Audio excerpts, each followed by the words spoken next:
રાજકોટ જિલ્લાના ધોરાજીમાં ઝાડા ઉલટીના કેસમાં વધારો થયો છે। માહિતી મુજબ ધોરાજીના પાંચપીરવાડી વિસ્તારમાં ઝાડા ઉલટીના કેસ સામે આવતા તંત્ર હરકતમાં આવ્યું છે।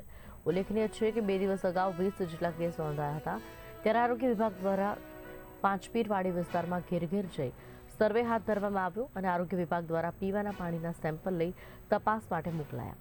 ધોરાજી સિવિલ હોસ્પિટલમાં 15 દર્દી અને ખાનગી હોસ્પિટલમાં અન્ય 15 દર્દીને સારવાર માટે લઈ જવાયા। અન્ય 5 જેટલા બાળકોને પણ ઝાડા ઉલટી થતા તેમને પણ ધોરાજી સિવિલ અને ખાનગી હોસ્પિટલમાં લઈ જવાયા છે।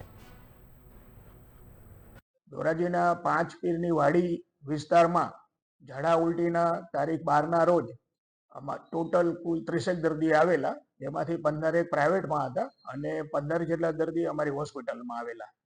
અમારી હોસ્પિટલ ખાતે તારીખ 12ના રોજ 4 પેશન્ટના અમે sampling PDU medical college Rajkot ખાતે મોકલેલા। 4માંથી 2 દર્દીના સેમ્પલ વિબ્રિયો કોડેરે પોઝિટિવ આવેલ છે। ત્યારબાદ ગઈકાલે પણ 12 દર્દીના અમે સેમ્પલ મોકલ્યા, રિપોર્ટ હજુ પેન્ડિંગમાં છે। અમારી હોસ્પિટલ ખાતે બાળરોગ નિષ્ણાત, ફિઝિશિયન વર્ગ ઉપલબ્ધ છે। તમામ દર્દીઓને સારી દવાઓ સારવાર ઉપલબ્ધ છે। તમામ દર્દીઓ સ્થિર છે। આજે લગભગ 5 બાળ દર્દી છે, એમાંથી 3 રજા આપી દેવામાં આવશે અને એડલ્ટ જે 7 છે એમાંથી 2ને રજા આપેલ છે। એટલે હાલમાં 10 દર્દી દાખલ છે। આ છેલ્લા 3-4 દિવસથી આ દૂષિત પાણી આવ્યું છે અહીંયાથી 40 થી 50 જણા અહીંયા બીમાર પડ્યા છે અને હોસ્પિટલમાં દાખલ છે।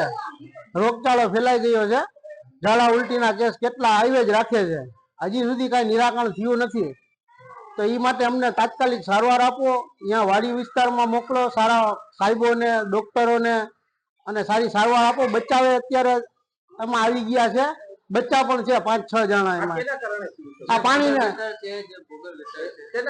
આ પાણીના હિસાબે દૂષિત પાણી ફેરવાઈ ગયું છે, ભૂગર્ભ ગટરના લીધે।